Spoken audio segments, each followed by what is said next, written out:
ఉద్యోగం నీకేదిక పండగ? దానికి కాకపోతే మరి ఎవరికే పండగ? కాబోయే భర్తకు ఉద్యోగం వచ్చింది. కాబోయే భర్త? ఆ మాట అన్నదని మీకు ఎన్నిసార్లు చెప్పాను? ఏ శేఖర్కి ఏం లోటని? బే ఏం లోటు? లక్షాధికారి బిడ్డ, కోటీశ్వరుడు కొడుకు. చూశారా, ఈ రోజుల్లో పిల్లలు ప్రేమించుకుని పెళ్లి నిర్ణయించుకుని మనల్ని ఆశీర్వదించబట్టున్నారు. అవునండి, కాలం మారింది. మా పెళ్లిలో పురోహితుడు ప్రమాణాలు చేయించి మధ్యలో ఉన్న తెర తీసే వరకు ఈవిడ గారి ముఖమేరా చూడలేదు లేదు.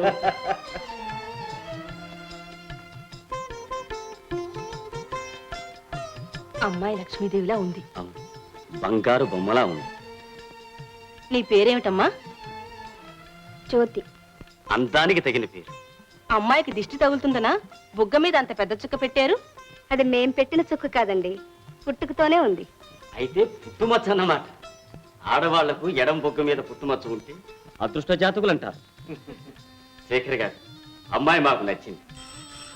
శుభం. గంట కూడా మోగింది.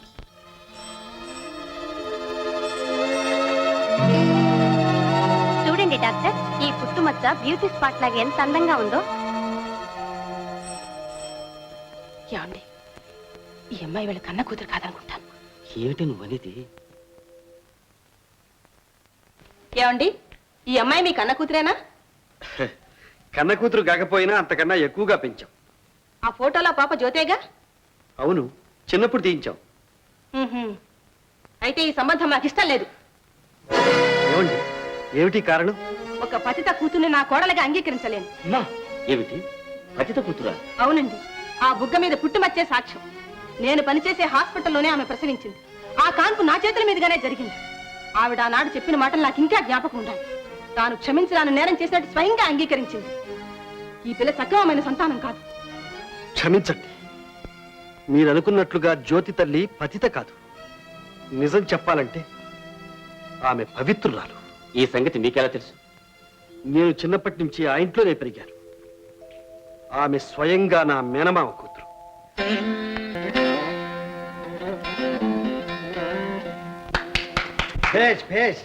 ఏ రాధా, కొద్ది కాలంలోనే బాగా నేర్చుకున్నావే? అంతా మాస్టర్ గారు చలవ. రాధా, నాకు ఉద్యోగం వచ్చింది. ఫెర్టిలైజర్ ఫ్యాక్టరీలో మేనేజర్గా. నెలకు 750 రూపాయలు జీతం. మాస్టర్ గారు, బావకి ఉద్యోగం వచ్చింది. ఇవాళకి అంటే నన్ను సెలవు తీసుకోమని? అవునవధాని గారు, నమస్కారం. మాయా, అంతా విన్నాను శేఖర్. నిజంగా నువ్వు అదృష్టవంతుడు. కష్టపడి చదివావు, చక్కని ఉద్యోగాన్ని సంపాదించుకున్నావు. అంతా నీ చలవేగా మావయ్య. చిన్నప్పుడే అమ్మా నాన్న పోయారు. ఏ ఆధారం లేని వాడిని దగ్గరికి తీసి ఇంతవాడిని చేశావు. అందులో విశేషం ఉంది శేఖర్. నువ్వు స్వయానా చెల్లెలు బిడ్డవు. నేను ఆదుకోవడం నా ధర్మం కాదు. అమ్మా అమ్మా, ఏమిటా చిందులు? మరే బావకి ఉద్యోగం వచ్చిందట. బావకు ఉద్యోగం నీకేదిక పండగ? దానికి కాకపోతే మరి ఎవరికే పండగ? కాబోయే భర్తకు ఉద్యోగం వచ్చింది. కాబోయే భర్త? ఆ మాట అన్నదని మీకు ఎన్నిసార్లు చెప్పాను? ఏ శేఖర్కి ఏం లోటని? బే ఏం లోటు? లక్షాధికారి బిడ్డ, కోటీశ్వరుడు కొడుకు. ఇదిగో ఇప్పుడే చెబుతున్నాను, మీరు ఎంత గొంతు చించుకు అరిచినా సరే మేనరకం పేరుతో ఓ దిక్కులను అడిగిచ్చి నా బిడ్డ గొంతు కోయడానికి ఒప్పుకోను. ఇందులో నీ ఇష్టం ఏమిటే? నా ఇష్టమా? అది సూత్రు కానీ దాని మెడలు వంచి ఈ పెళ్లి చేశారో ఏ నుయ్యోగోయో చూసుకుంటాను. నా చావు కొడితే ఈ పెళ్లి తలపెట్టండి. చూడు శేఖర్, మీ అత్తయ్య బెదిరింపులు మొదటి నుంచి ఉన్నవేగా, నువ్వేం అనుకోదు. ఉద్యోగం వచ్చింది, నువ్వు వెళ్లే ముందే పెళ్లి కూడా నిర్ణయిస్తే నా మనసు కుదిరిపడుతుంది. అత్తయ్యకి ఈ పెళ్లి ఇష్టం లేనప్పుడు నీకు మాత్రం ఇంత పట్టుదల ఎందుకు మామయ్య? ఎందుక? ఇంతకాలం నిన్ను పెంచి చదివించింది ఇందుకే శేఖర్. ఈ శుభం కళ్ళారా చూసుకోవాలని. దాని ముఖం, దానికి దూరదృష్టి తక్కువ. అమ్మాయి నా మాట కాదందు. ఏమే బెల్లం గుట్టిందో ఆయన మాట్లాడమే? నా ఇష్టమే ఉందమ్మా. నీ ఇష్టం కాకపోతే పెళ్లి చేసుకుందాను మరెవరి ఇష్టమే? ఇదిగో మీ నాన్నతోటి బావని పెళ్లి చేసుకోనని కుండ బద్దలుకుంటున్నట్టు ఖచ్చితంగా చెప్పేసి.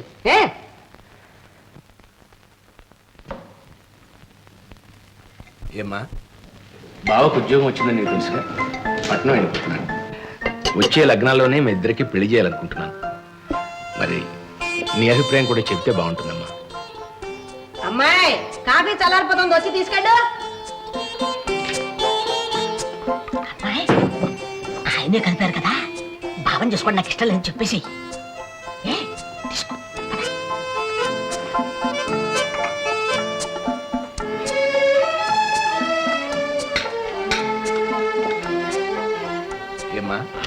సమాధానం చెప్పకుండానే వెళ్ళిపోయావే? బాగున్నాడని సిగ్గుపడుతున్నావా? పర్వాలేదు, చెప్పమ్మా. మీతో ఏం చెబుతుందండి? నాతో ఎప్పుడో చెప్పింది దాని మనసులో ఉన్నమాట. ఏమని? ఇష్టం లేదని. నీకా అమ్మాయికా? ఇద్దరికి. నీకు ఇష్టం లేదని నాకు తెలిసే, కానీ అమ్మాయికి ఇష్టం లేదని చెప్పడానికి నువ్వెవరు? బిడ్డ మంచి కోరే తల్లిని. మంచి ఏమిటా మంచి? డబ్బున్న వాడికి ఇచ్చి రాధన పెళ్లి చేస్తేనే సుఖపడుతున్నాను అనుకుంటున్నావా? పిచ్చిదాన్ని. ఒకప్పుడు మనము భేదవాళ్ళం అనే సంగతి మర్చిపోతున్నాం. నన్ను దత్తు చేసుకున్న తండ్రి గారు ఇచ్చిన ఆస్తిగా ఇదంతా. ఇదే లేకపోతే మనం ఏ స్థితిలో ఉండేవాళ్ళం ఒక్కసారి ఆలోచించుకో. చూడు, మనిషికి ధనం కాదే ముఖ్యం, గుణం. 1000 ఏళ్ళు తపస్సు చేసినా శేఖర్ లాంటి కుర్రవాడు అల్లుడుగా దొరకటం కష్టం.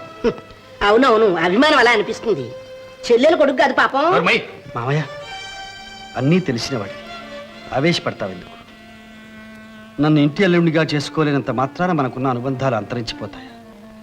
నన్ను ఎప్పుడూ అల్లుడి కంటే ఎక్కువగానే చూశారు. నేను ఎక్కడున్నా మీ వాడిని. అత్తయ్య అభిప్రాయం ప్రకారమే మన అంతస్తుకు దగ్గర సంబంధం చూసి రాధకు పెళ్లి చేయాలి. శేఖర్, వెళ్ళొస్తాను అత్తయ్య.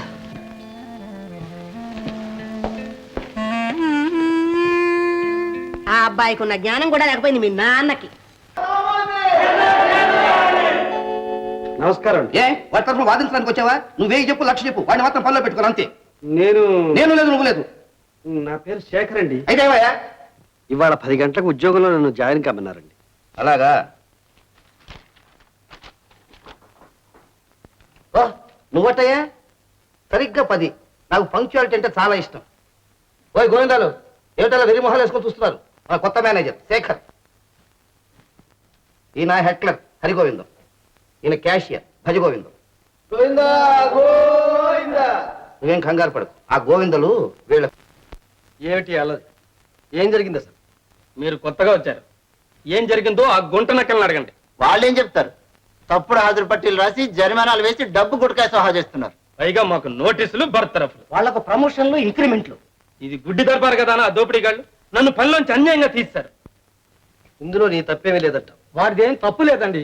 కష్టపడి 1-2 గంటలు ఎక్కువ పని చేస్తాడు, మా అందరి చేత చేయిస్తాడు. కుర్రోడైనా మా అందరికి తలలో నాలుకండి. సరే, ఇక నుంచి మీ మంచి చెడ్డలన్నీ నేనే స్వయంగా చూస్తాను. ముందు నువ్వు పల్లె వచ్చారు. నమస్కారం అండి. పదండ్రా. చూడండి, మీ హక్కుల కోసం మీరు పోరాడడం, ఆందోళన చేయడం తప్పు కాదు. అలాగే మీ బాధ్యతలు కూడా మీరు సక్రమంగా నిర్వహించాలి. క్రమశిక్షణతో మీరు ప్రవర్తిస్తున్నంత కాలం మీకు ఏ అన్యాయం జరిగినా మీ తరఫున నేను నిలబడతాను. మేనేజర్ గారికి, మేనేజర్ గారికి, మేనేజర్ గారికి. ఆరిపిడుగా అడుగు పెట్టాడో లేదో అప్పుడే అయ్యగారు మాట తోసేశాడే. మన సర్వీసులో ఇలాంటి మేనేజర్లు ఎంతమందిని చూసామంటావు? ఇంతమందిని.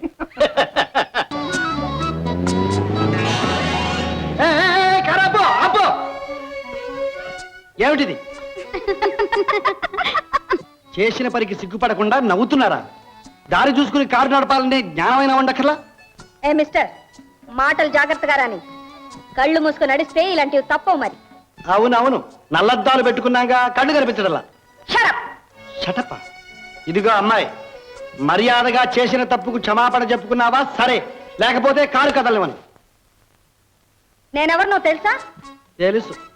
వయసులో ఉన్న సొగసైన సీతాకోక చిలుకవు, అందమైన పొగరుబోతు ఆడపిల్లవు. ఏమన్నా? అబ్బబ్బా, ఎందుకు శోభ? తప్పైందని చెప్పవే. నువ్వు ఊరుకో, నేనేం తప్పు చేయలేదు. సార్, మా శోభ తరపున మేము క్షమాపణ కోరుతున్నాం. పొరపాటైంది. సరే, మీ మొహం చూసి విడిచిపెడుతున్నాను.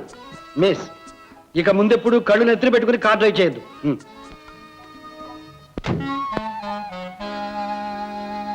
ఏ మిస్టర్, ఇలా రా.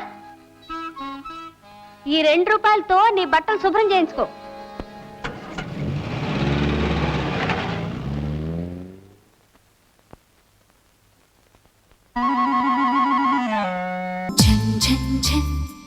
తెలుగు 1